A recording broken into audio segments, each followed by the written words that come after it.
नमस्कार दोस्तों, स्वागत है आपका आपके YouTube channel marathon competition classes में। आप लोगों की पढ़ाई बहुत अच्छे से बेहतर तरीके से हो रही है और ऐसे ही ईमानदारी से लगे रहिए।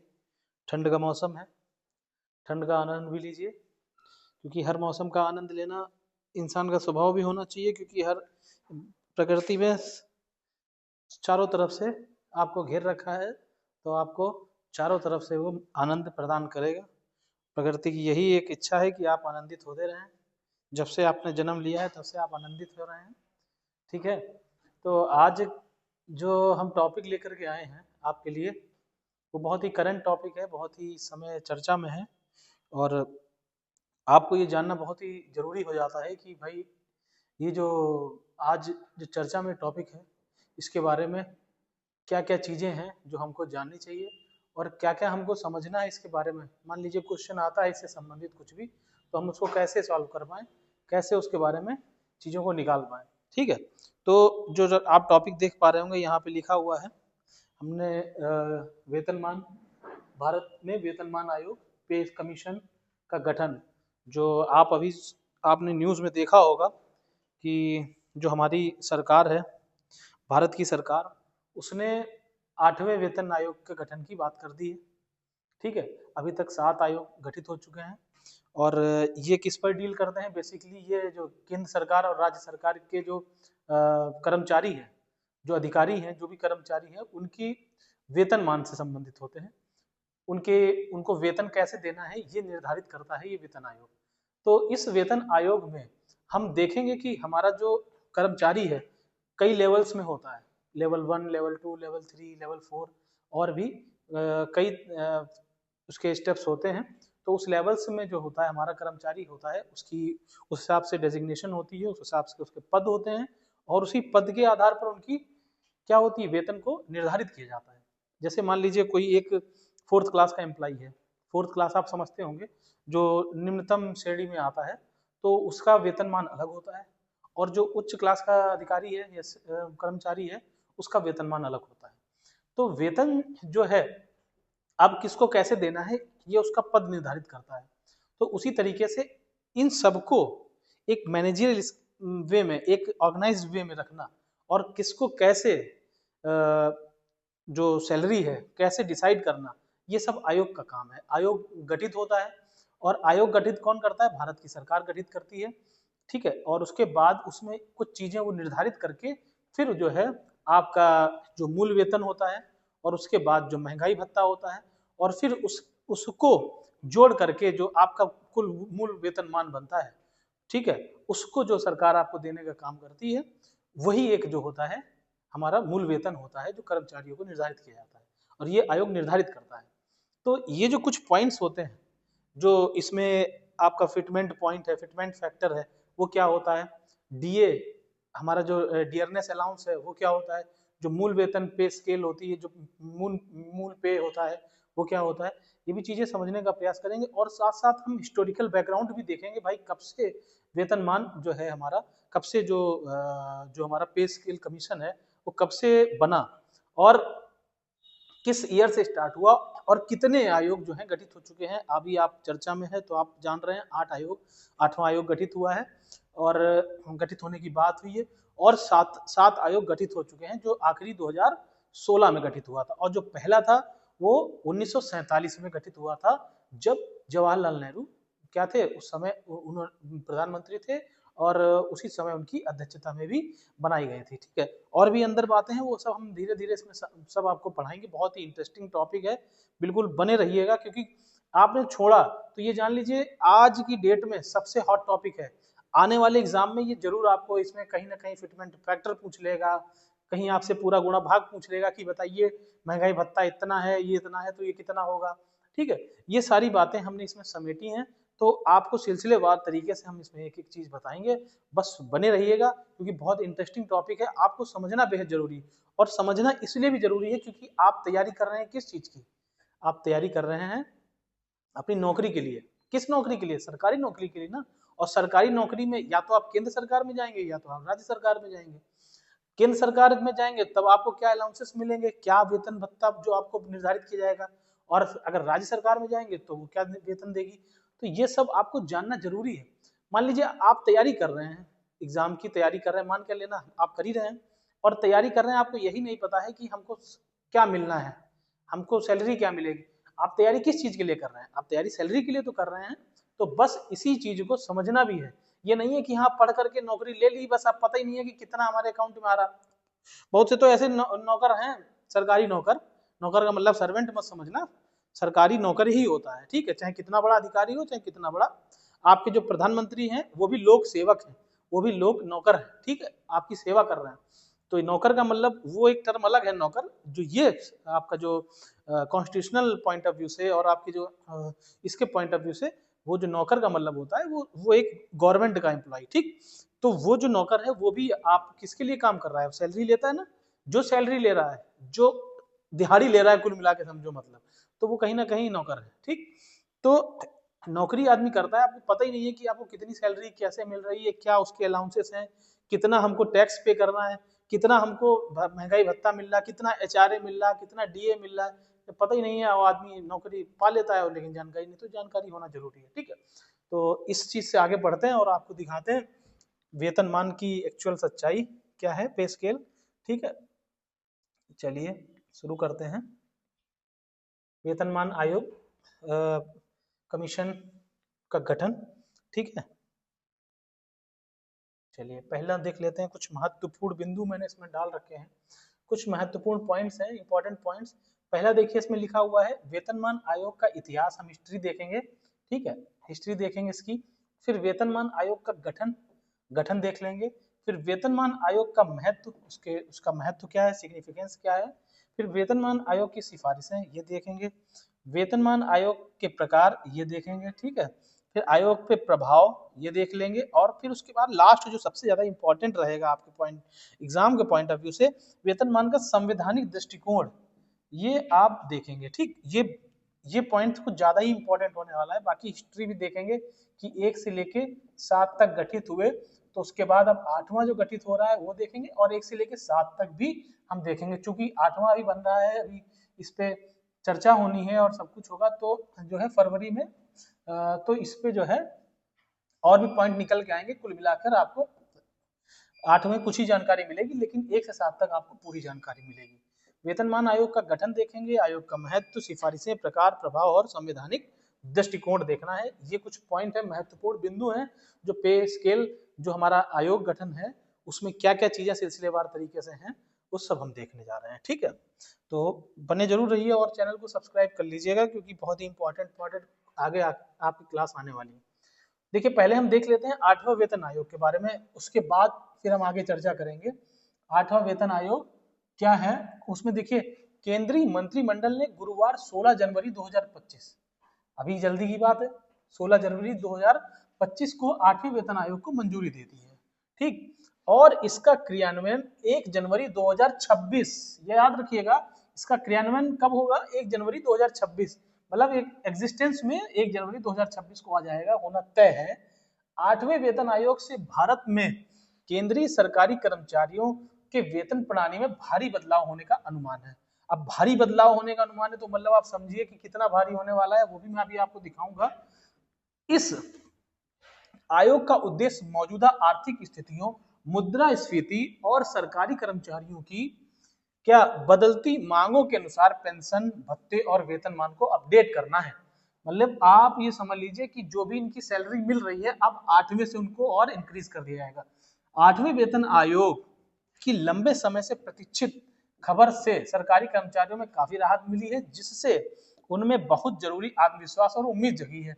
जाहिर सी बात है, फरवरी 2025 में केंद्रीय बजट पेश किए जाने के साथ यह घोषणा सरकारी कर्मचारियों को वित्तीय वर्ष के आर्थिक लक्ष्यों से क्या है, पहले वित्तीय सहायता प्रदान करती है। यह अनुमान लगाया जा रहा है कि इस घोषणा से वेतनमान, भत्ते और भत्तों में महत्वपूर्ण समायोजन होगा, जिससे कर्मचारियों का मनोबल और बढ़ेगा और सार्वजनिक क्षेत्र में उत्पादकता का को बढ़ावा मिलेगा, ठीक है। तो ये कुछ कुछ पॉइंट हैं, जैसे अब आएगा तो 2026 में ही ये एग्जिस्टेंस में आएगा और फरवरी में इसके जो बजट, केंद्रीय बजट आएगा उसके साथ इसकी चर्चा भी होगी, ठीक है। उसके बाद देख लेते हैं कि 8वें वेतन आयोग के लिए फिटमेंट फैक्टर क्या है। सबसे जरूरी बात फिटमेंट फैक्टर जानना आपको बहुत जरूरी है। फिटमेंट एक फैक्टर एक गुणांक होता है, फैक्टर मतलब गुणांक, है ना। आप लोग मैथ पढ़ते होंगे तो उसमें एक गुणांक होता है ना, गुणनखंड निकालते हैं। तो ऐसे ही एक ऐसा फिटमेंट फैक्टर डिसाइड किया जाता है कि इसके गुणनखंड से, इसके फैक्टर से क्या है, हम मूल वेतन को डिसाइड करेंगे। कैसे डिसाइड करेंगे देखते हैं। फिटमेंट फैक्टर एक महत्वपूर्ण गुणक है जिसका उपयोग सरकारी कर्मचारियों के वेतन और पेंशन को समायोजित करने के लिए किया जाता है।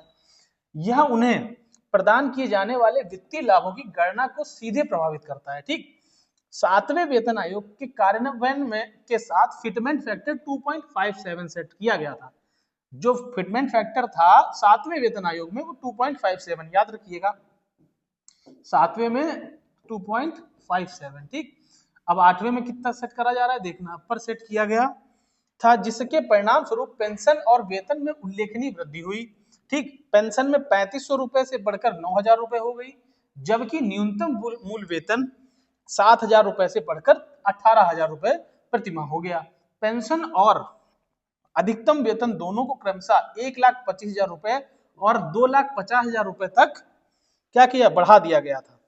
आठवें वेतन आयोग के लिए अनुमान 2.28 से 2.86, ये अनुमान लगाया जा रहा है कि जब अभी जब चर्चा होगी तब चीजें निकल के आएंगी। 2.28 से लेकर के 2.86 तक ये जो है क्या रहने वाला है, फिटमेंट फैक्टर का सुझाव दिया है। इसका तात्पर्य यह है कि न्यूनतम मूल वेतन 18,000 से बढ़कर 41,000 और 51,480 के बीच हो सकता है, जो कि अपनाए गए सटीक फिटमेंट कारक पर निर्भर करेगा। अब मान लीजिए इनमें से इसके बीच में कोई भी फैक्टर आया, तो अभी तो हमको पता है ना कि 18,000 हमारा मूल वेतन है, तो उसके बाद बढ़ करके न्यूनतम बढ़ करके 41,000 से 51,480 हो जाएगा। अब हम समझते हैं उदाहरण के माध्यम से कि कैसे ये जो फिटमेंट फैक्टर है ये लागू होगा लेवल्स पर। मान लीजिए किस लेवल पे आप हैं, उदाहरण से समझते हैं। देखिए बहुत ही अच्छा उदाहरण है। लेवल 1 में मान लीजिए कर्मचारी का वर्तमान मूल वेतन जो है 18,000 रुपए है। ठीक, अपेक्षित फिटमेंट फैक्टर अगर हम 2.86 से इसका मल्टीप्लीकेशन कर दें तो इसका मल्टीप्लीकेशन गुणा करने के बाद बनता है 51,480 रुपए। ठीक, 51,480 गुणा भाग कर लीजिएगा। ठीक, 51,480 रुपए इसका आएगा। फिर अपेक्षित डीए, डीए का मतलब होता है डियरनेस अलाउंस। डियरनेस मतलब होता है कि जो आपका महंगाई भत्ता है उसकी बात कर रहा है, उसमें आपका जो 70% है, यानी जो आपका जो नया मूल वेतन बनेगा उसका 70% बना जाकर के 36,036 रुपए। ठीक, कितना बना जाके 36,036 रुपए बना जाके। अब यहीं से कुल वेतन निकाल लेते हैं। कुल वेतन कैसे निकलेगा, मूल वेतन प्लस डीए। मूल वेतन हमारा 51,480 बन रहा था और फिर प्लस किया हमने जो हमारा डीए, डियरनेस अलाउंस जो है 36,036 रुपए, तो टोटल अमाउंट कितना बन गया आपका, दे अमाउंट जो सरकार आपको पे करेगी लेवल 1 के एम्प्लॉइज को 87,516 रुपए पे करेगी। ये हमने 2.86 फिटमेंट फैक्टर रखा है। अब ये मत समझिएगा पता लगा हमारी क्लास देखें कि इतना बन रहा है।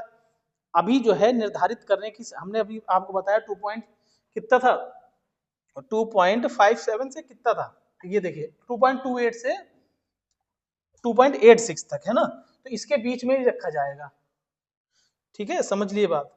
तो ये हमने 2.86 मैक्सिमम ले रखा है।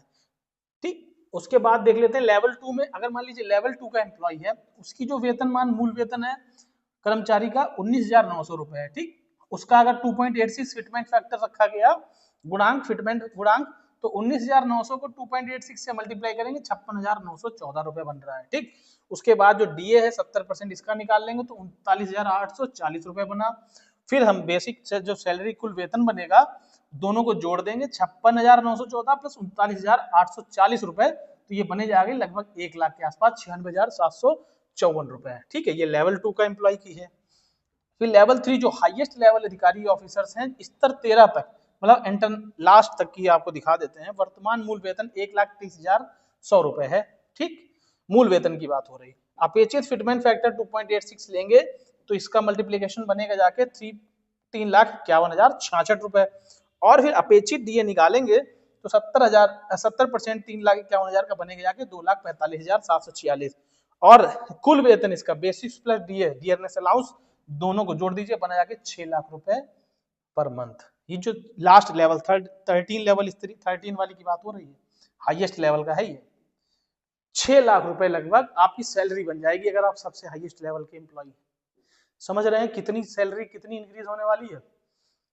तो ये जो है 8वां जो वेतन आयोग लागू हो जाएगा तो मैक्सिमम सैलरी 6 लाख के आसपास बनेगी और मिनिमम सैलरी जो बनने जा रही है वो मैंने आपको बता दिया लगभग 90,000 के आसपास बनेगी। ठीक है, समझ में आई बात। तो इसलिए तैयारी करिए भाई, कोचिंग में आइए, कोचिंग में तैयारी करिए, हमारी वीडियो देखिए और ऐसे ही पढ़ते रहिए, क्योंकि भाई देखिए पढ़ने से ही सब कुछ होना है। ठीक है, पढ़ते रहेंगे तो लड़ते रहेंगे। आगे देखते हैं वेतनमान आयोग का इतिहास। अब हिस्ट्री देख लेते हैं। अब देखिए इसमें हमने 1 से लेकर 7 तक आयोग इसमें लिख रखे हैं। 8वें की चर्चा हमने आपको पहले ही कर दी, 8वां जो था उसकी हमने बात आपको पहले कर दी। अब जो है 1 से लेकर 7 तक की देख लेते हैं कहानी क्या है। फिलहाल में ये कुछ हमने उसके बारे में लिख रखा है कि भारत में वेतनमान आयोग का गठन सरकारी कर्मचारियों के वेतन भत्तों, पेंशन और अन्य सुविधाओं की समीक्षा करने के लिए किया जाता है। वेतन आयोग का इतिहास भारत में सरकारी कर्मचारियों की सेवा और वेतन संरचना के सुधार की प्रक्रिया को दर्शाता है। अब तक 7 वेतन आयोग गठित हो चुके हैं और ये सभी भारतीय प्रशासनिक और सरकारी सेवाओं में सुधार और कर्मचारियों के जीवन स्तर को सुधारने की में सहायक रहे हैं। भाई आप किसी से काम करवाओगे तो उनसे जाहिर सी बात है पैसा तो दोगे ही, पैसा दोगे तो टैक्स भी लोगे, है ना, टैक्स भी दिया जाता है ना। तो टैक्स तो हम इसलिए देते हैं ताकि जो है गवर्नमेंट हमारे लिए अच्छा काम कर सके, हमारे जैसे आसपास की जो है उसका डेवलपमेंट कर सके, है ना, तो इसीलिए टैक्स दिया जाता है। चलिए आगे बढ़ते हैं, देखते हैं पहला वेतन आयोग जो है वो गठित हुआ था सन 1947 में, जिस साल हमारा देश क्या हुआ था, आजाद हुआ था। स्वतंत्रता के बाद 1947 में भारतीय सरकार ने पहले वेतन आयोग का गठन किया। इसका नेतृत्व सिरिल जोसेफ, ये याद रखिएगा, ये पॉइंट इंपॉर्टेंट है, ध्यान रखिएगा। इसका नेतृत्व किसने किया? सिरिल जोसेफ, जोसेफ थे, उन्होंने किया। मुख्य उद्देश्य था स्वतंत्रता प्राप्ति के बाद सरकारी कर्मचारियों के लिए एक स्थिर वेतनमान संरचना तैयार करना। स्वतंत्रता तो मिल गई थी लेकिन कुछ स्थिरता कर्मचारियों के वेतन में नहीं थी, तो तुरंत जो है इसको क्या किया गया, गठित किया गया। ठीक, उसके बाद सिफारिशें क्या थी? पहले वेतन आयोग ने भारतीय सरकारी कर्मचारियों के लिए एक मानक वेतनमान प्रणाली बनाई। इसका उद्देश्य कर्मचारियों को उचित वेतन और भत्ते देना था। वेतन संरचना क्या थी? पहले आयोग के तहत कर्मचारियों का न्यूनतम वेतन कितना था? 55 रुपए। कितना था? 55 रुपए। जबकि उच्चतम वेतन मतलब हाईएस्ट वेतन था 2000 रुपए। लेकिन बच्चों, मेरे प्यारे भाइयों, 55 रुपए भी बहुत होता था उस टाइम पे, और 2000 रुपए तो आज के समझ लो कि 10-15 लाख के आसपास है, इतना था उस टाइम पे। 1947 में आदमी एक एक आने के लिए मरता था, एक एक आना, आने समझते हो? 1 आना, 2 आना, 8 आना। 8 आना में कितने पैसे होते हैं? 4 आना में कितने पैसे होते हैं? कमेंट करके बताना। और कितने आने से 1 रुपया बनता है? कितने पैसे से 1 रुपया बनता है? ये सब आप कमेंट करके बताइए। ठीक, दूसरा देखते हैं, दूसरा वेतन आयोग 1957, तुरंत 10 साल बाद, मतलब पहला 47 में, याद रखने वाली बात है, पहला 47 में, दूसरा 57 में। ठीक, 10 साल बाद ये बना। इसका दूसरा वेतन आयोग गठन 1957 में गठित किया गया। इसका नेतृत्व SHA सिडनी,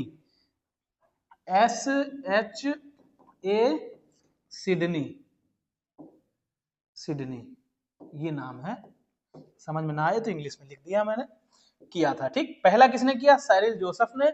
दूसरा SHA सिडनी ने। इसका मुख्य उद्देश्य था कर्मचारियों के वेतन को महंगाई दर के अनुसार संशोधित करना। महंगाई दर, अब महंगाई बढ़ रही थी, जहां मान लो एक लकड़ी की कीमत 1 आना थी, अब वो 2 आना हो गई, 8 आना हो गई, है ना। लकड़ी की उस समय ज्यादा जरूरत होती थी। क्या क्या जरूरत होती थी? लकड़ी की जरूरत होती थी, मिट्टी के तेल की जरूरत होती थी, है ना, अनाज की जरूरत होती थी। यही सब जो थी चीजों की, इनकी ज्यादा जरूरत थी उस टाइम पे, तो यही सब मुख्य थी। मुख्य उद्देश्य क्या था? कर्मचारियों बता दें, महंगाई दर के अनुसार संशोधित करना। सिफारिशें क्या थी? इस आयोग के ने महंगाई के प्रभाव को ध्यान में रखते हुए वेतन वृद्धि की सिफारिश की। इसके अलावा कर्मचारियों के भत्तों को उनके मूल वेतन से अलग किया गया। ठीक है, भत्तों को मूल वेतन से अलग कर दिया, मतलब भत्ते क्या मिल रहे हैं उसको अलग करके और मूल वेतन को अलग कर दिया। ठीक, वेतन संरचना क्या थी? इस आयोग ने कर्मचारियों को वेतन की एक सामान्य श्रेणी में बांटा, ठीक, जिसमें विभिन्न विभागों और पदों के लिए अलग अलग वेतन तय किया गया था। ठीक, उसके बाद वेतन संरचना, इस आयोग ने कर्मचारी कार्य समय ठीक में भी संशोधन किया और इसे 48 घंटे से घटाकर कितना कर दिया? 40 घंटे तक कर दिया। कितना कर दिया? 40 घंटे कर दिया। ठीक, ये कर्मचारी कार्य समय था, मतलब टाइम को भी रिड्यूस किया और आपके वेतन को इंक्रीज किया। ठीक, ये हो गई बात। फिर देखते हैं तीसरा वेतन आयोग। तीसरा वेतन आयोग में देख लेते हैं, ये बना 1970 में, मतलब 47, 57 और फिर आया 70। ठीक, उसके बाद देखते हैं तीसरा वेतन आयोग 1970 में गठित किया गया। इसका नेतृत्व डॉक्टर रघुनाथ ने किया। ठीक, पहला साइरिल जोसेफ, दूसरा SH सिडनी, तीसरा किसने? डॉक्टर रघुनाथ ने किया। ये याद रखिएगा, ये पूछ सकता है आप, फिर इधर उधर नाचेलों को पता लगा पहला, दूसरा, तीसरा, चौथा, 4 ऑप्शन दे दिए, इधर नाम लिख दिया, अब इसको मिलाओ, इसको मिलाना है। अब कंफ्यूजन है, अब मिला ही नहीं पा रहे, याद ही नहीं है, तो ये याद रखिएगा। मुख्य उद्देश्य कर्मचारियों के वेतन और अधिक न्यायपूर्ण बनाना। ठीक, वेतन को और अधिक न्यायपूर्ण बनाना और कार्यकुशलता को बढ़ावा देना। न्यायपूर्ण का मतलब समझे क्या यहाँ पे आप? न्यायपूर्ण का मतलब समझे, जैसे मान लीजिए हमसे काम तुम 10 रुपए के ले रहे हो, दे हमको 5 ही रुपए रहे हो, तो ये होता है न्यायपूर्ण बनाना कि आप 10 रुपए का काम लो तो कम से कम 10 नहीं तो 9 रुपए तो दो ही। न्यायपूर्ण मतलब आज की डेट में भी न्यायपूर्ण है नहीं, जितना देखा जाता है भाई, काम ज्यादा हो जाता है। कभी कभी सरकारी कर्मचारी को इतना काम पड़ जाता है कि वो कंफ्यूज हो जाता है कि सैलरी के अकॉर्डिंग उसको मिल रहा है कि नहीं मिल रहा है। प्राइवेट में तो बहुत ही ज्यादा इस समय दिक्कत है, प्राइवेट वाले तो चिल्लाते रहते हैं कि हमारा अलाउंस बढ़ाओ, हमसे इतना काम ले जा रहा है। वर्क फ्रॉम होम चल रहा है लोगों का, तो बहुत दिक्कत है। पता लगा है तो हो तो घर में ही 9 घंटे की जगह 8 घंटे की जगह 9 घंटे देख लो। और एक तो अभी आपने क्या नाम उनका, एक हमारे बहुत उद्यमी, बड़े उद्यमी, उन्होंने तो कहा मैं बीवी को निहारता हूँ। इतना निहारने वाला आपने तो सुना ही होगा, तो उस पर खैर ज्यादा चर्चा नहीं करेंगे फिलहाल में। आगे देखते हैं सिफारिशें। इस आयोग ने वेतन की संरचना को स्पष्ट किया और भत्तों में वृद्धि की सिफारिश की। इसके अलावा कर्मचारियों के लिए पेंशन योजनाओं में सुधार भी किया गया। अब पेंशन योजनाओं में सुधार कर दिया गया, जैसे पेंशन दी जानी है, किसको कैसे दी जानी है, वो भी उन्होंने स्पष्ट किया इसमें। ठीक, उसके बाद वेतन संरचना बताई। कर्मचारियों के भत्ते जैसे house rent allowance, HRA, transport allowance, ठीक, और उसके बाद टीए DA जिसको बोलते हैं, टीए है ना, टीए होता है ट्रैवलिंग अलाउंस, DA होता है डियरनेस अलाउंस, HRA होता है, HRA ये है हाउस रेंट अलाउंस। तो ये सब कुछ अलाउंसेस होते हैं, उसमें इनबिल्ट होते हैं, मतलब होते अलग अलग हैं लेकिन इनबिल्ट कर दिए जाते हैं आपके पूरे वेतनमान में। फिर चौथा आयोग देख लेते हैं, ये 1986 में। तो पहला 47 में, दूसरा 57 में, तीसरा 70 में, चौथा 86 में। ठीक, ये याद रखने वाली बातें हैं। ठीक, चौथा वेतन आयोग 1986 में गठित हुआ। इसका नेतृत्व इंद्रजीत गांधी, कौन थे?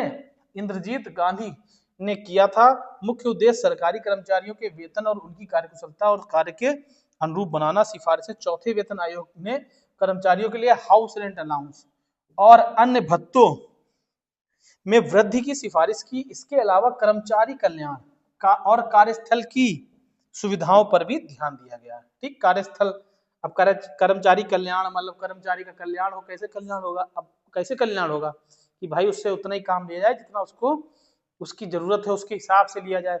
अब पता लगा कोई ऐसा आदमी है जो मतलब काम लिमिटेड ही कर सकता है, या फिर उसके पास उतनी उसके हिसाब से उसकी वो नहीं है क्वालिफिकेशन, लेकिन पता लगा हिंदी के टीचर है, उससे इंग्लिश भी पढ़वा ले रहे हो। ठीक, सब भगवान भरोसे चल रहा है ना, तो वो भी चीज ठीक नहीं है। और कार्यस्थल, मान लीजिए जहाँ पे वो काम कर रहा है वो उसको एक अच्छा एनवायरनमेंट दिया जाए, है ना, तो ये सारी चीजें, इसका भी विशेष ध्यान रखा गया, ये सुविधाओं पर भी ध्यान दिया गया। ठीक है, क्योंकि हम लोग बहुत ही पिछड़े एरिया से उभर के आए हैं। ठीक, और यहाँ फिर देखते हैं पांचवा वेतन आयोग। ये गठित हुआ 1996 में। पहला 47, 57, 70, 86 और 1996 में। पांचवा वेतन आयोग 1996 में गठित हुआ। इसका नेतृत्व कृष्णामूर्ति ने किया। मुख्य उद्देश्य कर्मचारियों के वेतन में सुधार करना, उन्हें वर्तमान आर्थिक स्थिति के अनुरूप वेतन देना। ठीक, उसके बाद सिफारिश इस आयोग ने वेतन संरचना में बड़े बदलाव किए, जैसे कि भत्तों को वेतन में अलग किया। इसके अलावा सेवा शर्तों और प्रमोशन पद्धतियों में भी सुधार की सिफारिशें की गई। अब देखिए यहाँ पे एक बात याद रखने वाली बात है, प्रमोशन पद्धतियों पे सुधार की बात किस आयोग में हुई? 5वें आयोग में हुई। ठीक, फिर वेतन संरचना क्या थी? वेतन संरचना कर्मचारियों में वेतन में वृद्धि की गई और आर्थिक सुविधाएं प्रदान की गई। ठीक, फिर छठा वेतन 2006 में आया। छठा वेतन आयोग 2006 में गठित किया गया था। इसका नेतृत्व बिहार के न्यायमूर्ति, याद रखने वाली बात, श्रीनिवासन। कौन सा ऐसा आयोग था जिसका नेतृत्व एक न्यायमूर्ति, एक जस्टिस ने किया? किसने किया? उनका नाम बताना है। और वो कौन थे? कौन सा आयोग था और किस नंबर का आयोग था? कुछ क्वेश्चन बन गया ना। बिहार के न्यायमूर्ति। कहाँ के थे? बिहार के न्यायमूर्ति। क्या नाम था? श्रीनिवासन। और कौन सा आयोग था? छठा आयोग था। ठीक है, नेतृत्व किसका किया? छठे आयोग का। कौन से ईयर में था? 2006 में था। कितने फैक्ट हैं इसमें? कितने फैक्ट हैं? कितने फैक्ट हैं? बहुत फैक्ट हैं। कितने फैक्ट हैं? बहुत फैक्ट हैं। कितने? बहुत ज्यादा। ठीक, मुख्य उद्देश्य कर्मचारियों के वेतन में महत्वपूर्ण वृद्धि करना, पेंशन प्रणाली में सुधार करना। उद्देश्य तो एक ही रहता है, और ये जो आयोग बना इसमें भी यही उद्देश्य है कि महत्वपूर्ण वृद्धि होगी आपके डियरनेस अलाउंस के हिसाब से, और आपका जो मेन मूल वेतन उसको बढ़ाना, और पेंशन को भी सुधार करना। सिफारिशें इस आयोग में कर्मचारियों के वेतन को 40% बढ़ाने की सिफारिश की गई थी। इसके अलावा हाउस रेंट अलाउंस HRA में भी वृद्धि की गई। इसकी वेतन संरचना इस आयोग ने पेंशन, ग्रेजुटी और अन्य रिटायरमेंट लाभों में सुधार किया। इसे 7वें वेतन आयोग से पहले एक महत्वपूर्ण मील का पत्थर माना जाता है। क्योंकि भाई ये इसलिए माना जाता है क्योंकि इसमें जो आदमी लगा है वो एक जस्टिस लगा हुआ है। हालांकि उनके बारे में हमें स्टोरी नहीं पता है वो कौन कौन थे, लेकिन जो बिहार के न्यायमूर्ति है तो इसमें जाहिर सी बात है कुछ उन्होंने एडिशनल डाला होगा, है ना। अब आ जाते हैं 7वां वेतन आयोग। 7वां वेतन आयोग 2016 में। कब आया? 2016 में आया। गठन 7वां वेतन आयोग 2016 में गठित किया गया। इसका नेतृत्व आधिकारिक पैनल ने किया था। जो इसका आधिकारिक पैनल था उसमें कई लोग रहे होंगे, उन्होंने किया। ठीक, मुख्य उद्देश्य कर्मचारियों के वेतन और भत्तों को अधिक वृद्धि करना, उनके जीवन स्तर को सुधार हो सके। ठीक, इस आयोग ने कर्मचारियों के वेतन में 23.55% की वृद्धि की सिफारिश की, और HRA हाउस रेंट अलाउंस में भी वृद्धि की। इसके अलावा पेंशन प्रणाली और अन्य सुविधाओं में भी सुधार किया गया। वेतन संरचना 7वें वेतन आयोग की सिफारिश के तहत कर्मचारियों के वेतन में अहम बदलाव किए गए, जिनसे सरकारी कर्मचारियों की जीवन स्थितियों में सुधार हुआ। 2016 में प्रधानमंत्री कौन थे?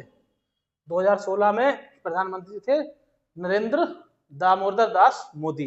ठीक, उन्होंने ये किया था। अब फिर से वही 8वां वेतन आयोग वही लागू करवाने जा रहे हैं। उन्होंने साइन कर दिए हैं 8वें वेतन आयोग पे। ठीक, तो ये कुछ है आपके वेतन आयोग जो कि आपको जानना जरूरी था, और बहुत ही इंपॉर्टेंट टॉपिक है आज की दृष्टि से। तो इसको बिल्कुल भूलने की तो जरूरत करिएगा ही नहीं। ठीक है, भूल गए तो फिर सब गए। अब देख लेते हैं वेतन आयोग का गठन कैसे होता है। वेतन आयोग का गठन भारतीय सरकार द्वारा, किसके द्वारा? भारतीय गवर्नमेंट, इंडियन गवर्नमेंट के द्वारा। पाकिस्तान गवर्नमेंट करेगी क्या? नहीं। कौन करेगी? इंग्लैंड गवर्नमेंट करेगी। इंग्लैंड गवर्नमेंट करेगी, इसकी ऐसी की तैसी। इंग्लैंड तो चली जा चुकी, अब कैसे करेगी? तो भारत की गवर्नमेंट करेगी। कर्मचारियों के वेतन, भत्तों और पेंशन और अन्य लाभों की समीक्षा करने और उन्हें उचित बनाने के लिए किया जाता है। यह आयोग कर्मचारियों के जीवन स्तर को सुधारने, उनकी कार्यकुशलता में वृद्धि करने और सरकारी प्रशासन की दक्षता में सुधार लाने का कार्य करता है। वेतनमान आयोग का गठन भारतीय संविधान के अंतर्गत किया जाता है, और इसकी सिफारिशों के आधार पर सरकारी कर्मचारियों के वेतन और अन्य लाभों का भी निर्धारण होता है। ठीक, मतलब कुल मिला के कॉन्स्टिट्यूशन जिम्मेदार है।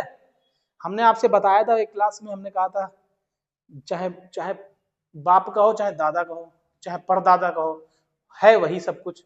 संविधान ही भारत का क्या है? भगवान है। ठीक, भगवान मतलब भगवान वो मत समझिएगा, आप ऑफेंड मत होइएगा कि भगवान का मतलब और ही होता है। भगवान का मतलब यहाँ पे उनका सर्वे सर्वा। भारत चलेगा तो सिर्फ संविधान से चले। संविधान को मद्देनजर रखते हुए फिर क्या है, फिर हम अपनी जो भी बॉडीज हैं उनको चला रहे हैं। चाहे वो हमारी हाई कोर्ट हो, सुप्रीम कोर्ट हो, कोर्ट्स हो, चाहे हमारी एग्जीक्यूटिव हो, चाहे हमारी जुडिशरी हो, और चाहे हमारी पार्लियामेंट्री हो, ठीक, कुछ भी हो, सब चल किससे रहा है? सब संविधान के कहे हुए बातों पे चल रहा है, ठीक। तो आप कुल मिला के इतना समझिए, हर चीज बिना संविधान के हो ही नहीं सकती, सब संविधान सम्मति होता है। आप के कुछ नियम निर्धारित किए गए हैं, आप उसी के हिसाब से चलेंगे, अलग तो आप चल नहीं सकते, ठीक। चलिए आगे देखते हैं, वेतनमान आयोग का गठन कानूनी आधार क्या है। देखिए पहले तो वेतन आयोग का गठन भारतीय संविधान के अनुच्छेद 309 के तहत, किसके तहत, बहुत इंपॉर्टेंट पॉइंट है, ये याद रखिएगा, किसके तहत कहा जाता है, आर्टिकल 309, 309। सहवाग ने कितने रन बनाए थे पाकिस्तान में? 309, 319 भी बनाए थे, लेकिन हम 309 याद रखेंगे, ठीक। कैसे गठित होगा? सहवाग गठित कराएगा 309 रन बना के, ठीक। आर्टिकल 309 के तहत किया जाता है। इस अनुच्छेद के अनुसार भारत सरकार और राज्य सरकारें अपने कर्मचारियों की सेवा शर्तों और वेतन का निर्धारण करने के लिए आयोग गठित कर सकती हैं। यह आयोग कर्मचारियों के वेतन और भत्तों की समीक्षा करता है और सुधार की सिफारिश करता है, ठीक। गठन कैसे होगा? आर्टिकल 309 के तहत गठन किया जाएगा, और आर्टिकल किसका? संविधान का आर्टिकल। वेतनमान आयोग का उद्देश्य क्या होता है? वेतनमान आयोग का मुख्य उद्देश्य सरकारी कर्मचारियों के वेतन भत्ते और भत्तों को, पेंशन योजनाओं को समय समय पर समीक्षा करना, अपडेट करना। इसका उद्देश्य कर्मचारियों को उनकी कार्य कुशलता के आधार पर उपयुक्त वेतन देना, उनके जीवन स्तर को बेहतर बनाना और सरकारी सेवाओं की दक्षता को बढ़ावा देना है। वेतन आयोग सरकारी खर्चों का क्या है, भी प्रबंधन करता है और सुनिश्चित करता है कि कर्मचारियों के वेतन में वृद्धि की वित्तीय दबाव उत्पन्न न हो। देखिए एक कर्मचारी होता है, उसको लिमिटेड चीजें मिलती हैं, एक अधिकारी जो होता है उसकी सुविधाएं और ज्यादा बढ़ जाती हैं, ठीक है। हालांकि कोशिश यही होती है कि बराबर दिया जाए, लेकिन अब मान लीजिए एक अधिकारी है, तो अधिकारी के पीछे 4 आदमी तो रहना अनिवार्य है, नहीं पता लगा अधिकारी कोई निपटा दे कोई, क्योंकि अधिकारी की कलम में ताकत है। अब उससे कहे चलो कट्टा निकाला जेब से, चलो लिखो साइन करो, 15 बीघा जमीन पता लगा दूसरे की अपने नाम करा ली, और उसकी साइन की तो वैल्यू होती है ना भाई। मान लीजिए एक एसडीएम है, एसडीएम तो बड़ा पद हो जाएगा, मतलब एसडीएम तहसीलदार है, ठीक। तहसीलदार के उसमें गए चैम्बर में, निकाला कट्टा, निकाली बंदूक, कहे भैया चलो जमीन हमारे नाम करो, और तुरंत क्या है उसने, भाई मजबूरी में आदमी जान प्यारी है, साइन कर दिया, लो हो गई जमीन। तो इसीलिए 4 आदमी, उसके साथ एक अर्दली होता है, 2 गार्ड होते हैं, एक कुक होता है, और भी उसके तमाम कर्मचारी होते हैं, सब साथ में चलते हैं। अब जैसे डीएम का काफिला जा रहा है, डीएम का काफिला ही समझो, तो डीएम के साथ कितने आदमी, उसके एसडीएम भी लगा है, उसका तहसीलदार भी लगा है, उसके अन्य एसएसपी भी लगा है, सीओ भी लगा है, और जिस क्षेत्र में उसका वहां का कप्तान भी लगा है, एसएसपी जिसको बोलते हैं, और उसके बाद उसका एसएचओ भी लगा है, उसके गार्ड भी लगे हैं। अब बताओ डीएम के पास इतनी पावर होती, तो अधिकारी को कुछ स्पेशल राइट्स मिलते हैं, ठीक है। तो ये मत समझ लेना कि हाँ हमारे साथ जाती हो रही, भाई उतनी तैयारी भी करो, उतनी पढ़ाई करो, आईएएस बन जाओ, डीएम बन जाओ, है ना। डीएम बनने में कितना समय लगेगा? अब टीना डाबी का नाम सुना होगा, तो इस समय शायद डीएम है शायद कहीं की, तो उनके पीछे देखो कितना आदमी लगा रहता है, लगा रहता है मतलब उनके साथ चलता है। गलत मतलब मत निकालना भैया, देखो सीधी बात, शादीशुदा है वो, ठीक है, गलत मतलब बिल्कुल भी मत निकालो, पढ़ाई के दौरान सब कुछ चलता है। वेतन आयोग का गठन कब और क्यों होता है? वेतन आयोग का गठन कब और क्यों होता है ये भी देख लेते हैं। भारत वेतन आयोग का गठन मुख्य रूप से हर 10 साल में एक बार किया जाता है, ठीक, हर 10 साल में। हालांकि हमारे साथ जाती हुई पहले 10 सालों में नहीं हुआ, लेकिन अब खैर इस बार सही समय पे है, 2016 में अप्लाई हो जाएगा, ठीक। 2016 में हुआ था, 2026 में अप्लाई हो जाएगा। हालांकि यह समयावधि सरकार की नीति और आवश्यकता के अनुसार थोड़ी बदल सकती है, यहाँ पे लचीलापन दे दिया। वेतन आयोग का गठन केंद्र सरकार और राज्य सरकारों के कर्मचारियों के लिए अलग अलग किया जाता है, और दोनों ही स्तरों पर आयोग का कार्यकाल लगभग 5 वर्ष का होता है, ठीक। आयोग का गठन तब किया जाता है जब महंगाई दर में महत्वपूर्ण बदलाव आता है, जब कर्मचारियों के कार्यभार और कर्मचारी कल्याण पर विचार करना आवश्यक हो जाता है, जब सरकारी कर्मचारियों की कार्य शक्ति को बढ़ाने के लिए वेतन और भत्तों की समीक्षा की जरूरत होती है, जब सरकार को यह महसूस होता है कि वेतनमान संरचना में सुधार की आवश्यकता है, और जब महसूस होता है, जब पता लगे कि पेट्रोल 100 के पार हो जाए, तब हमें जरूरत पड़ती है ना। ऐसा नहीं लिखा है 100, वो तो सब चलता ही रहेगा। ये तो सब इंटरनेशनल लेवल का खेल है। चलिए आगे देखते हैं, आगे देखते हैं। देखें वेतन आयोग का कार्य क्या है। वेतन आयोग के निम्नलिखित कार्य वेतन संरचना का निर्धारण करना, पेंशन योजना में सुधार करना, बाकी आप पढ़ लेना। महंगाई भत्ता क्या है, महंगाई के प्रभाव को ध्यान रखते हुए महंगाई भत्ते की दर को निर्धारित करना है। समानता और निष्पक्षता, विभिन्न श्रेणियों के कर्मचारियों के बीच समानता बनाए रखने के लिए सिफारिश करता है। क्या वेतन आयोग का कार्य ये है। वेतन आयोग गठन की प्रक्रिया क्या है। वेतन आयोग गठन राष्ट्रपति द्वारा किया जाता है। किसके द्वारा किया जाता है, राष्ट्रपति। राष्ट्रपति सरकार के कर्मचारियों के वेतन और भत्तों के निर्धारण के लिए एक आयोग नियुक्त करते हैं। इस आयोग में एक अध्यक्ष और कुछ सदस्य होते हैं जिनका चयन केंद्र सरकार द्वारा किया जाता है। इसके बाद आयोग सरकारी कर्मचारियों से जुड़े विभिन्न संगठनों, श्रमिक संघों और विशेषज्ञों से राय लेकर अपनी सिफारिश तैयार करता है। ठीक, उसके बाद आयोग अपनी सिफारिशें सरकार को सौंपता है और सरकार उन सिफारिशों पर विचार करने के बाद, समझो है ना, उन्हें लागू करती है। सरकार द्वारा उन सिफारिशों को लागू करने के बाद कर्मचारियों को वेतन भत्ते और पेंशन योजनाओं में सुधार किया जाता है।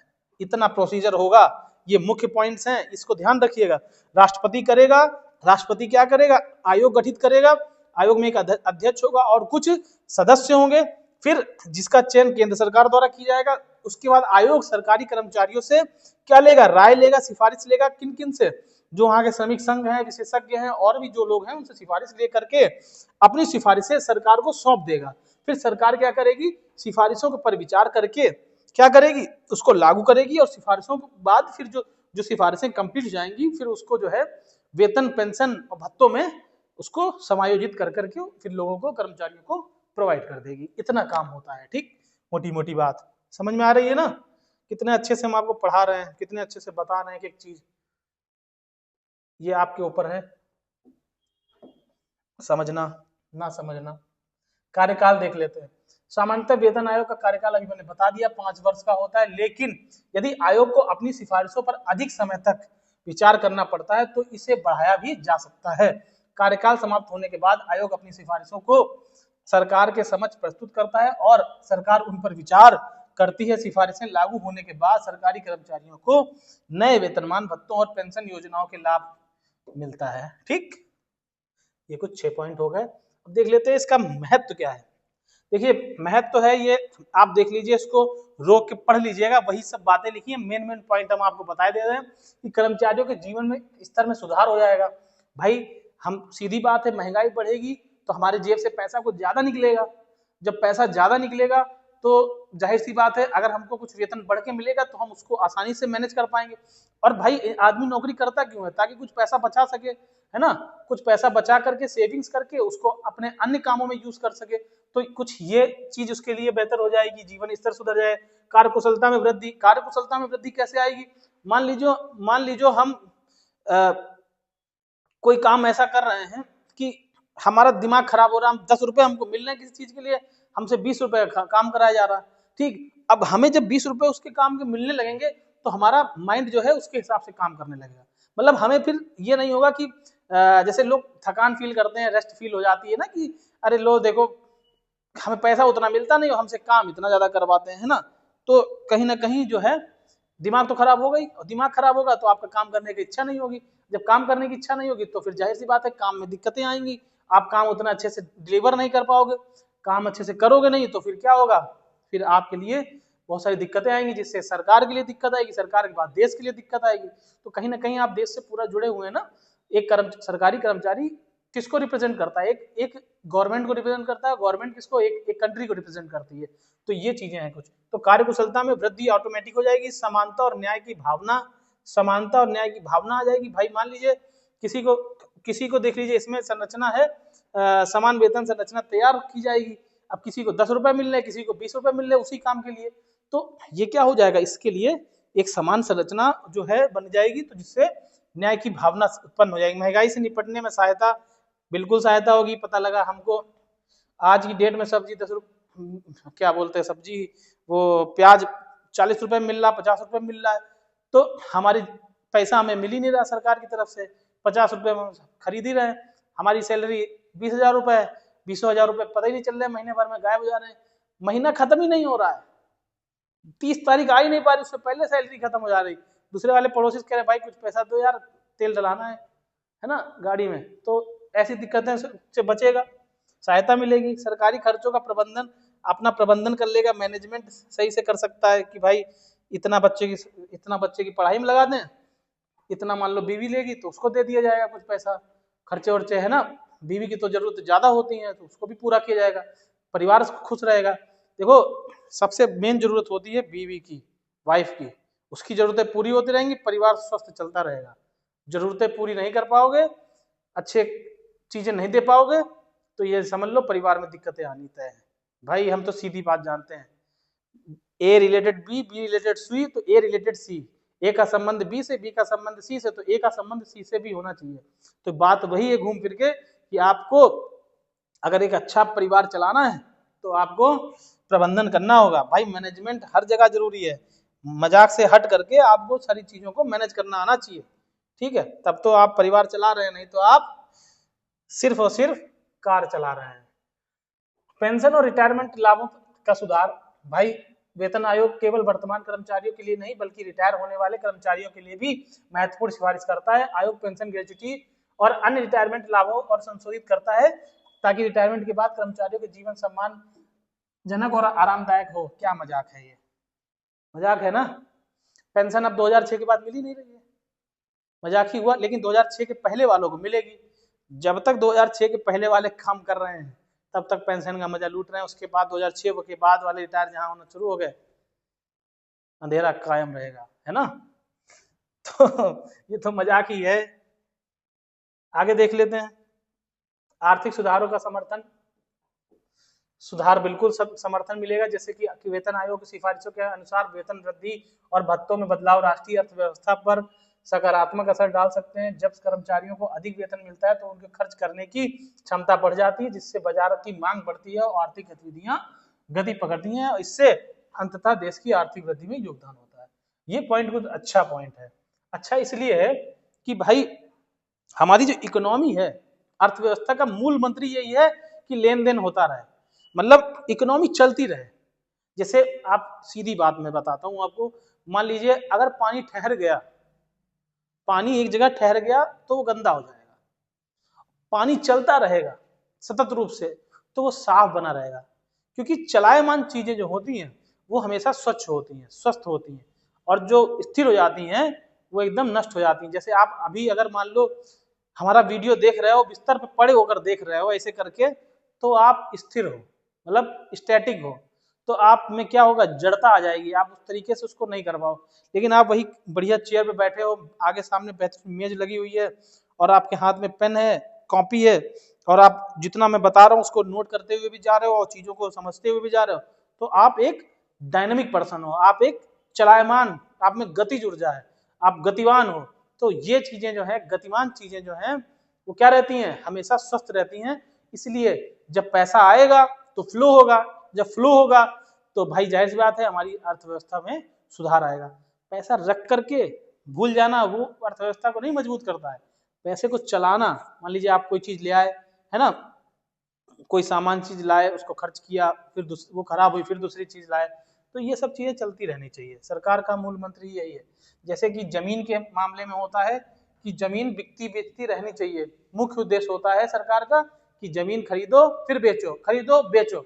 इससे क्या मिलेगा, उसको टैक्स मिलेगा, टैक्स मिलेगा, पैसा तो आपको मिल रहा है अल्टीमेटली जमीन का, लेकिन आप कुछ उसके बदले टैक्स देते हो।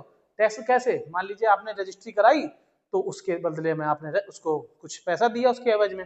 मान लीजिए 10 लाख की रजिस्ट्री हुई तो 2 लाख रुपए आपने टैक्स दिया, तो 12 लाख की आपकी जमीन पड़ी, तो 2 लाख जो टैक्स पड़ा तो सरकार को टैक्स गया ना, तो इससे अर्थव्यवस्था सुदृढ़ होती, मजबूत होती है। ठीक है, तो कुछ मैं यही समझाना आपको चाह रहा था। संवेदनशीलता और न्याय सुनिश्चित करना। देखिए वेतन आयोग कर्मचारियों की सेवा शर्तों, कर्मचारी कल्याण के ध्यान रखते हुए उनकी सिफारिशें करता है। यह सुनिश्चित करता है कि सरकार कर्मचारियों के मामलों को संवेदनशील और न्यायपूर्ण तरीके से कार्य करे। इसके अलावा यह सुनिश्चित करता है कि कोई कर्मचारी विशेष रूप से उपेक्षित या शोषित न हो। ठीक, समाज में समृद्धि और स्थिरता आएगी, ये भी बहुत अच्छी बात है। समृद्धि स्थिरता आनी आनी। सरकारी सेवाओं की गुणवत्ता में सुधार, वो तो मैं आपको बता ही चुका हूँ। गुणवत्ता कैसे बढ़ेगी, जब आपको अच्छा पैसा मिलेगा तो आप जाहिर सी बात है अच्छा काम करने का प्रयास करोगे। जिस चीज के लिए आपको कहते नहीं कि पीठ ठोक दिया जाए एक बार कि यार क्या बात है, क्या सब जबरदस्त काम किया, तो एकदम रोए खड़े हो जाते हैं, एकदम स्पष्ट रूप से क्या है, अब तो मैं डबल काम करूंगा। तो वैसे ही अब जो पैसा होता है ना, ये उसी का काम करता है, पीछे पीठ थपथपाने का काम करता है, और इंसान जो है अपनी सेवाओं में गुणवत्ता लाता है। ठीक,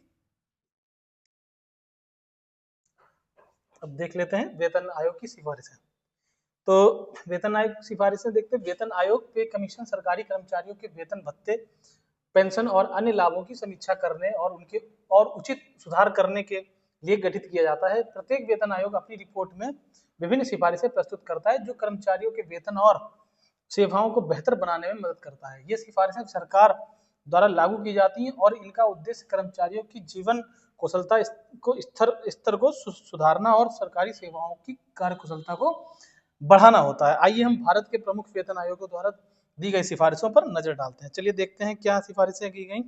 देखिए, पहला आयोग जो था 1947 में वेतन संरचना। पहले वेतन आयोग ने कर्मचारियों के लिए वेतन प्रणाली बनाई। कर्मचारियों को उनके कार्य के अनुसार वेतन स्तर तय किया गया। मूल वेतन और भत्ते कर्मचारियों के लिए एक निश्चित न्यूनतम वेतन और भत्तों का निर्धारण किया गया। इस आयोग ने कर्मचारियों के वेतन में वृद्धि करने की सिफारिश की थी ताकि उन्हें सम्मानजनक जीवन व्यापन किया जा सके। ठीक, पहला तो ये हो गया, पहले आयोग में ये बताई गई बात, सिफारिश। दूसरी वेतन आयोग में 1957 में सिफारिशें क्या आई, महंगाई पर ध्यान रखी गई। महंगाई के बढ़ने के कारण इस आयोग ने महंगाई भत्ते डीए को लागू करने की सिफारिश की। इससे कर्मचारियों को महंगाई का असर कम महसूस हुआ। डीए समझते हैं आप? डीए होता है डियरनेस अलाउंस। क्या होता है? Dearness allowance. ठीक, डियरनेस अलाउंस होता है, उसको बोलते हैं इंग्लिश में डियरनेस अलाउंस और हिंदी में बोलते हैं महंगाई भत्ता। फिर भत्तों के पुनर्निर्धारण। इस आयोग ने वेतन में भत्तों का मूल वेतन से अलग करने की सिफारिश की। कर्मचारियों के कल्याण के लिए विशेष योजनाओं का प्रस्ताव किया गया। ये दूसरे में हो गई बात। फिर तीसरे में देख लेते हैं। तीसरा वेतन आयोग 1970 की सिफारिश क्या थी? वेतन वृद्धि। तीसरे वेतन आयोग ने कर्मचारियों के वेतन में वृद्धि की सिफारिश की थी ताकि उनका जीवन स्तर सुधर सके। ग्रेजुटी और पेंशन। रिटायरमेंट के बाद कर्मचारियों के लिए ग्रेजुटी और पेंशन योजनाओं में सुधार की सिफारिश की गई। ठीक, उसके बाद भत्तों में वृद्धि। House rent allowance, HRA, transport allowance आदि भत्तों में वृद्धि की सिफारिश की गई। ठीक, ये हो गया तीसरे में। चौथे में देख लेते हैं। चौथा बोल रहा है 1986 में सिफारिश आई थी, कार्य समय में बदलाव। चौथे वेतन आयोग में मैंने बताया 48 घंटे से 40 घंटे बढ़ा दिया गया सप्ताह में। वेतन संरचना में सुधार। इस आयोग ने वेतन संरचना में सरल, पारदर्शी और नए वेतनमान का सुझाव दिया था। फिर कर्मचारी कल्याण के लिए कर्मचारियों के कल्याण स्वास्थ्य सुविधाओं को बढ़ाने की सिफारिश की गई थी। पांचवा देख लेते हैं। पांचवा 1996 की सिफारिश क्या है? इसमें वेतन संरचना में व्यापक बदलाव। पांचवें वेतन आयोग ने वेतन संरचना में व्यापक सुधार की सिफारिश की थी जिसमें विभिन्न श्रेणियों के कर्मचारियों के लिए अलग अलग वेतन निर्धारण किया गया। अगला देख लेते हैं। इसमें महंगाई भत्ता क्या था? महंगाई के असर को कम करने के लिए महंगाई भत्ते की दर बढ़ाने की सिफारिश की गई थी। फिर देख लेते हैं भत्तों की समीक्षा। भत्तों को वेतन से अलग रखने का सुझाव दिया गया था और इसे विभिन्न श्रेणियों में बांटने की सिफारिश की गई थी। ठीक, ये हो गया। अब देख लेते हैं पांचवा। आप छठे देख लेते हैं। छठे में बोल रहा है कि 2006 की सिफारिश जो है 40% वेतन में वृद्धि। छठे वेतन आयोग ने कर्मचारियों के वेतन में 40% तक की वृद्धि की सिफारिश की थी और कर्मचारी पेंशन योजना में इस आयोग ने पेंशन और अन्य रिटायरमेंट लाभों के लिए नई योजना बनाई जिससे रिटायर होने वाले कर्मचारियों को बेहतर सुविधाएं मिल सके। पारदर्शिता, ट्रांसपेरेंसी रखी गई कि वेतन आयोग ने सरकार को कर्मचारियों के वेतन और भत्तों के निर्धारण की अधिक पारदर्शिता लाने की सिफारिश की थी। पेंशन और भत्तों का सुधार। रिटायरमेंट के बाद कर्मचारियों के लिए पेंशन योजनाओं को सुधारने की सिफारिश की गई। ये सब सिफारिशें चल रही है। सातवां देख लीजिए। 2016 में क्या सिफारिशें आई थी? 23.55 वेतन परसेंट में वृद्धि। सातवें वेतन आयोग ने कर्मचारियों के वेतन में औसतन 23.55 की वृद्धि निर्धारित की थी, सिफारिश की थी। वेतनमान और भत्ते। इस आयोग ने नए वेतनमान की सिफारिश की जिसमें कर्मचारियों के वेतन के साथ साथ भत्तों में भी वृद्धि की गई। महंगाई भत्ता। महंगाई भत्ते को वर्तमान आर्थिक स्थिति के अनुसार सुधारने की सिफारिश की गई। नौकरियों की संरचना में बदलाव। कर्मचारियों के प्रमोशन और नौकरी में प्रगति की संरचना को सुधारने के लिए नए उपायों के प्रस्ताव किया गया। पेंशन प्रणाली। पेंशन और रिटायरमेंट लाभों को अद्यतन किया गया और इस नए दिशा निर्देश जारी किए गए। ठीक, तो ये हो गई सिफारिशें। अब देख लेते हैं वेतन आयोग के प्रकार। देखिए ये वेतन आयोग के प्रकार हैं। केंद्र सरकार के लिए वेतन आयोग, राज्य सरकार के लिए वेतन आयोग और विशेष वेतन आयोग। फिर कर्मचारी राज्य निर्माण बीमा निगम के लिए वेतन आयोग, मतलब इनके लिए वेतन आयोग बनता है। तो केंद्र सरकार के लिए यह वेतन आयोग केंद्र सरकार के कर्मचारियों के लिए गठित होता है। प्रत्येक वेतन आयोग केंद्रीय कर्मचारियों के वेतन और अन्य सुविधाओं की समीक्षा करता है और इनके लिए नई वेतन संरचना, भत्ते और पेंशन योजनाओं की सिफारिशें करता है। उदाहरण के लिए 7वां वेतन आयोग 2016 में, 6वां वेतन आयोग 2006 में आदि केंद्र सरकार के लिए गठित किए गए थे। फिर राज्य सरकार के लिए वेतन आयोग, प्रत्येक राज्य सरकार अपने कर्मचारियों के वेतन, भत्तों और पेंशन योजनाओं की समीक्षा के लिए एक अलग वेतन आयोग को गठित करती है। राज्य सरकारों के वेतन आयोगों की सिफारिशें राज्य के कर्मचारियों के लिए लागू होती हैं। इन राज्यों में वेतन आयोग की सिफारिशें विभिन्न होते हुए भी केंद्रीय वेतन आयोग के समान होती हैं, लेकिन राज्य सरकारें इन सिफारिशों को अपनी वित्तीय स्थिति को आवश्यकता के आधार पर लागू करती है। मतलब जैसे इनको आवश्यकता होती है, जैसे इनको नीड होती है, जैसी इनकी स्थिति होती है, सर्कमस्टांसेस होते हैं, उस आधार पर ये लागू करते हैं। फिर विशेष वेतन आयोग, कभी कभी विशेष परिस्थितियों में कर्मचारियों के वर्ग के लिए विशेष वेतन आयोग गठित किया जाता है। यह आयोग किसी विशेष विभाग, सेवा या श्रेणी के कर्मचारियों के लिए होता है, जैसे पुलिस, सैनिक या अन्य विशेष सेवाएं। ये आयोग सीमित समय के लिए होते हैं और इनका उद्देश्य विशेष कर्मचारी वर्ग के वेतन में सुविधाओं की समीक्षा करना होता है। अब देखिए एक और निगम है, इसको बोलते हैं एम्प्लॉय स्टेट इंश्योरेंस कॉर्पोरेशन, कर्मचारी राज्य बीमा निगम के लिए वेतन आयोग। इसमें क्या होता है, भारत सरकार के अलावा कुछ संस्थाएं जैसे कर्मचारी राज्य निर्माण बीमा निगम ईएसआईसी भी अपने कर्मचारियों के लिए वेतन और अन्य सुविधाओं के लिए अलग से वेतन आयोग गठित कर सकती है। इस प्रकार का वेतन आयोग उस विशेष संगठन के लिए कर्मचारियों के लिए काम करता है। ठीक, ये बात समझ में आ गई। तो ये भी करता है कुछ।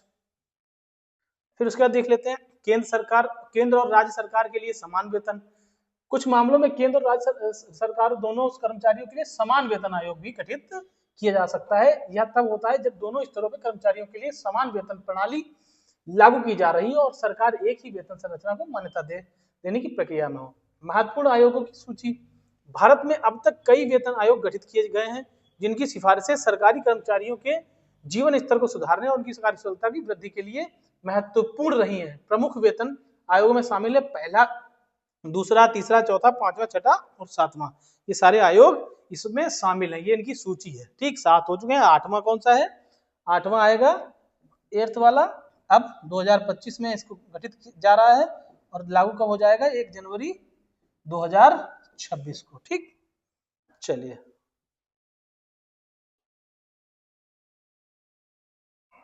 फिर देख लेते हैं इस पे प्रभाव क्या क्या है।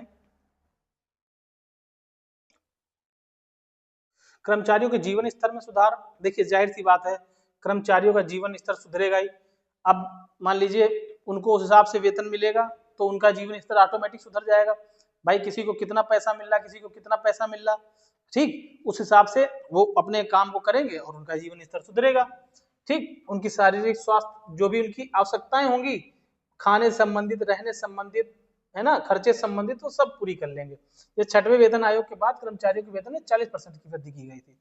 अब कार्यकुशलता में वृद्धि। जाहिर सी बात है, जब आपको अच्छा वेतन मिलेगा तो आप कार्यकुशलता में निपुण हो जाएंगे, आप अच्छा कार्य करेंगे और अच्छा कार्य डिलीवर करेंगे तो सरकार को भी उसका फायदा मिलेगा।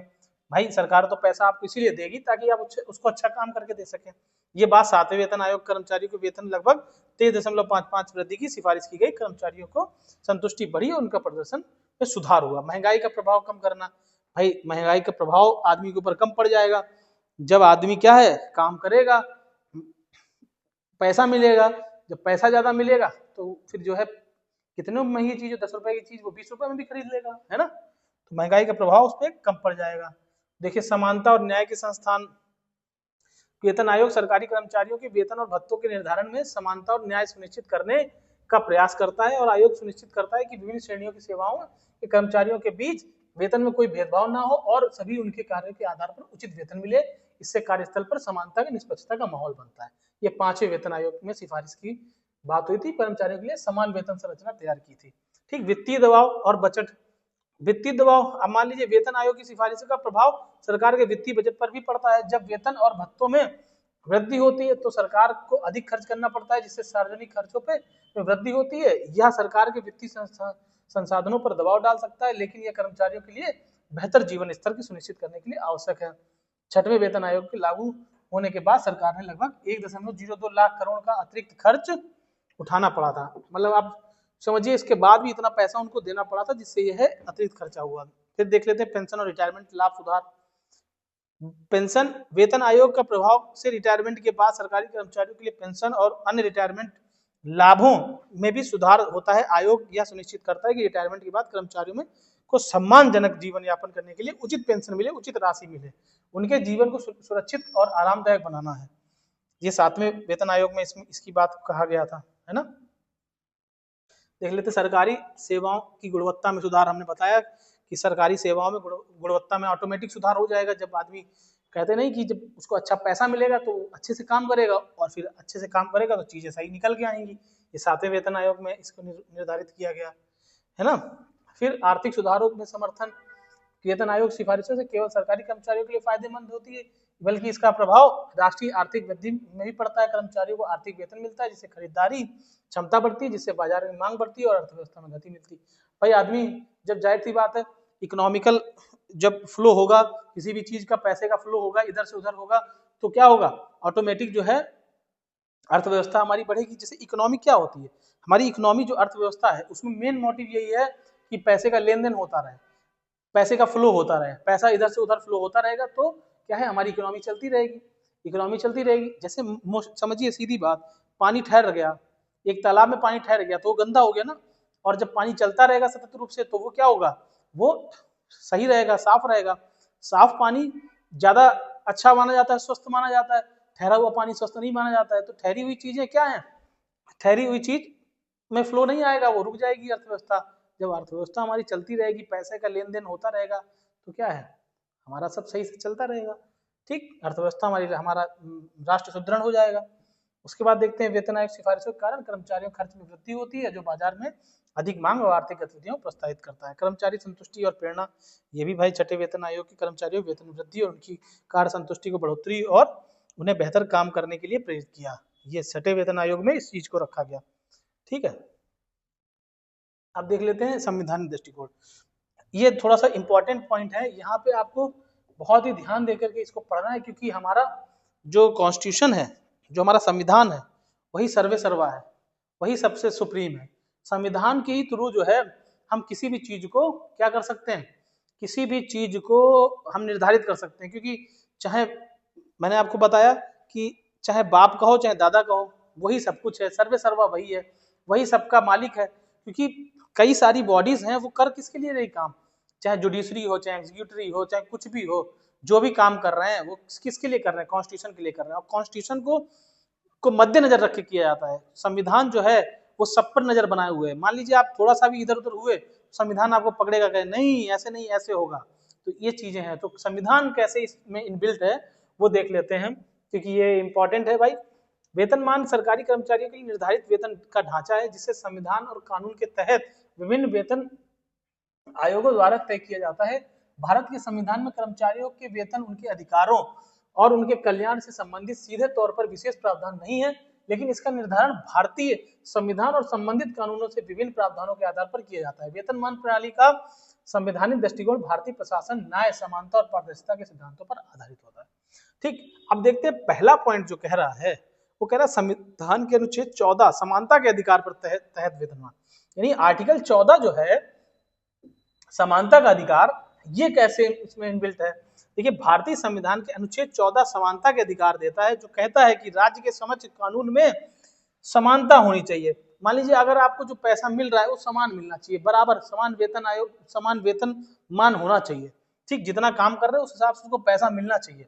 इसका अर्थ यह है कि सरकारी कर्मचारियों के बीच समान कार्य के लिए समान वेतन होना चाहिए। वेतन आयोग का उद्देश्य कर्मचारियों के वेतन में समानता सुनिश्चित करना है, ताकि किसी भी कर्मचारी के साथ भेदभाव न हो सके और वे कार्य अनुसार उचित वेतन प्राप्त कर सकें। वेतन आयोग इस समानता के सिद्धांत का पालन करते हुए सरकारी कर्मचारियों के वेतन को निर्धारण करता है। यानी आर्टिकल 14 कितना इंपॉर्टेंट है। मतलब अगर आर्टिकल 14 ना होता तो पता नहीं किसी को ज्यादा पैसा मिलता, किसी को कम पैसा मिलता। मान लो हमारे रिश्तेदार लग जाते तो हम कह लो 10 रुपया तुम हमसे ज्यादा लो, है ना। तो ये सब चीजें होती, लेकिन आर्टिकल 14 कहता है नहीं, बराबर रहेगा, तुमको भी मिलेगा उतना, तुमको भी उतना मिलेगा, किसी को ना ज्यादा किसी को ना कम। अनुच्छेद 309 हमने बताया 309 सहवाग ने बनाए थे। इसमें देखिए क्या है, अनुच्छेद 309 सेवा के नियम और वेतनमान। संविधान अनुच्छेद 309 के तहत राज्य और केंद्र सरकार अपनी सेवाओं के लिए नियम बनाने के अधिकार को दिया गया है। इस अनुच्छेद के तहत सरकारी कर्मचारियों के लिए सेवा नियम, सर्विस रूल्स बनाए जाते हैं, जिनमें उनकी नियुक्ति, वेतनमान, भत्ते, प्रमोशन और पेंशन आदि को निर्धारण किया जाता है। मतलब 309 के तहत नियुक्ति, वेतनमान, भत्ते, प्रमोशन और पेंशन आदि को निर्धारित किया जाता है। ठीक, सरकार इन नियमों के आधार पर कर्मचारियों के वेतनमान का निर्धारण करती है। हालांकि समय समय पर वेतन आयोगों की सिफारिश के अनुसार इन नियमों में बदलाव किया जाता है। ठीक, समझ गए आप। आर्टिकल 14, आर्टिकल 309, आर्टिकल 148, अनुच्छेद 148 महालेखा नियंत्रक, कैग और वेतनमान, ये कैसे इसमें इसको एंटरटेन कर रहा है। देखिए, अनुच्छेद 148 में महालेखा नियंत्रक के कार्यों का उल्लेख है। यह भारतीय संविधान के तहत सरकारी वित्त और खाता प्रणाली का पर्यवेक्षण करता है। महालेखा नियंत्रक का कार्य सरकार द्वारा कर्मचारियों के वेतन और अन्य लाभों के भुगतान की प्रक्रिया पर निगरानी रखना है। वेतन आयोग द्वारा किए गए निर्णयों को महालेखा नियंत्रक के दायरे में वित्तीय और कानूनी रूप से मंजूरी प्राप्त होती है। ठीक, ये बात 148 में है। 148 कैसे इस पर निगरानी रख रहा है, कैग होता है महालेखा नियंत्रक, वो इन पर नजर रखता है। फिर 310 सेवा मुक्ति और वेतनमान।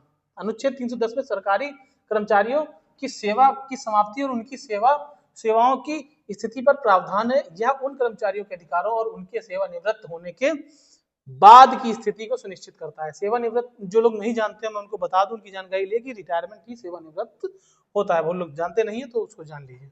इस अनुच्छेद के तहत रिटायरमेंट के लाभ और पेंशन से जुड़ी व्यवस्था तय की जाती है, जो वेतन आयोग द्वारा निर्धारित की जाती है। वेतन आयोग से पेंशन और अन्य रिटायरमेंट लाभों के निर्धारण की सिफारिश की जाती है। अब देख लेते हैं अनुच्छेद 311। अनुच्छेद 311 संचालन और सुरक्षा और वेतनमान।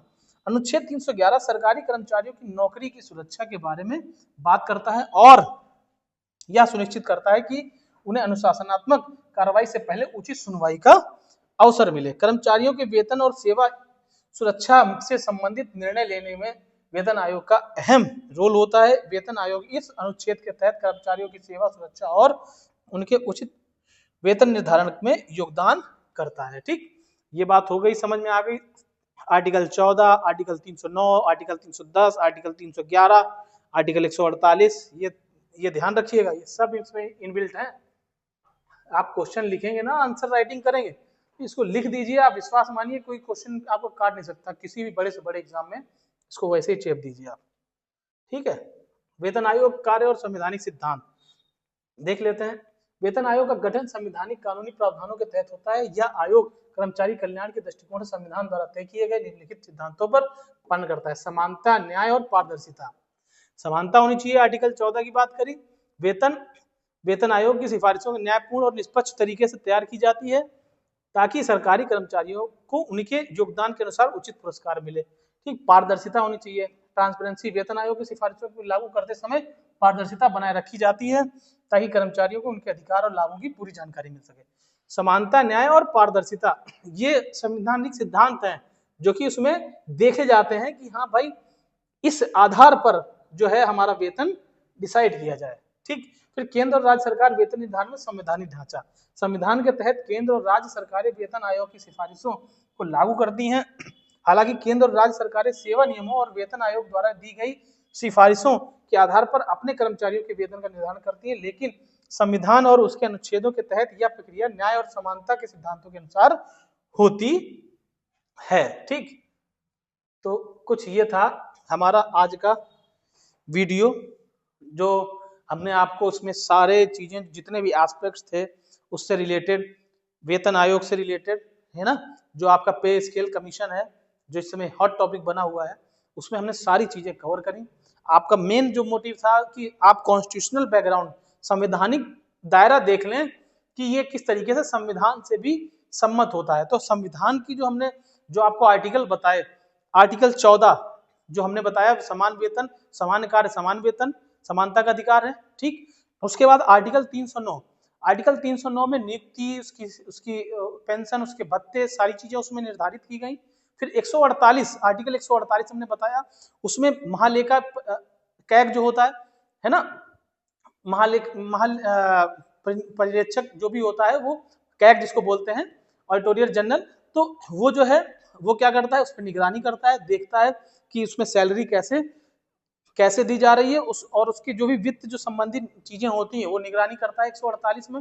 फिर 311 है, ठीक, 310 है, ठीक, ये आर्टिकल हमने आपको बताए। उसके बाद 3 नियम बताए जो सिद्धांत है, संवैधानिक ढांचे हैं, समानता का, न्याय का, और तीसरा पारदर्शिता, मतलब समानता होनी चाहिए, न्यायपूर्ण होना चाहिए, और उसमें पारदर्शिता होनी चाहिए, तभी जो है ये संवैधानिक दायरे को मजबूत करेगा। और इस आधार पर जो कानून जो आयोग बनता है, जो आयोग निर्धारित होता है, वो इस पर चल करके आपके वेतनमान को सेट करता है, और उस आधार पर आपको क्या है, वेतन मिलता है। तो ये कुछ मोटा मोटा है जो संवैधानिक तौर से, और फिर हमने आपको पहले बताई कि उसमें जो आयोग है और जो आयोग में जो फिटमेंट फैक्टर बनाया जाता है, उससे आपको क्या किया जाता है, उससे आपका मूल वेतन से डीए से मिला करके आपको जो है वेतनमान तय किया जाता है, फिर आपको वेतन दिया जाता है। तो ये फिटमेंट फैक्टर आयोग डिसाइड करता है। हमने आपको दायरा बता दिया कि 2.28 से 2.86, इसमें आपको हमने उदाहरण भी बता दिया लेवल 1 से लेकर लेवल 13 तक, कि इस स्तर तक मान लीजिए maximum salary 1 lakh, minimum salary 1 lakh और मैक्सिमम सैलरी 6 लाख तक पहुंचने वाली है। तो ये कुछ बातें हैं जो कि इसमें आपको जानना जरूरी है।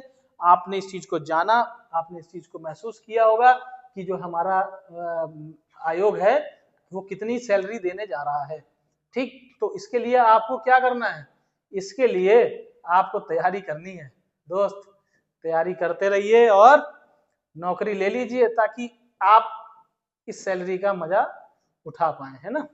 क्योंकि ये देखिए मैंने लेवल बताया था आपको ध्यान होगा, ये सारे लेवल मैंने बताए आपको, ठीक है। और ये हो गया आपका पे कमीशन, और आगे जब आएगा सारी नियम हो जाएंगे, पता चल जाएंगे कि क्या क्या सिफारिशें रखी गई, उस हिसाब से फिर उसकी वीडियो बना दें। तो आज के लिए इतने रखते हैं, फिर मिलेंगे आपको नेक्स्ट क्लास में, तब तक के लिए जय हिंद दोस्तों।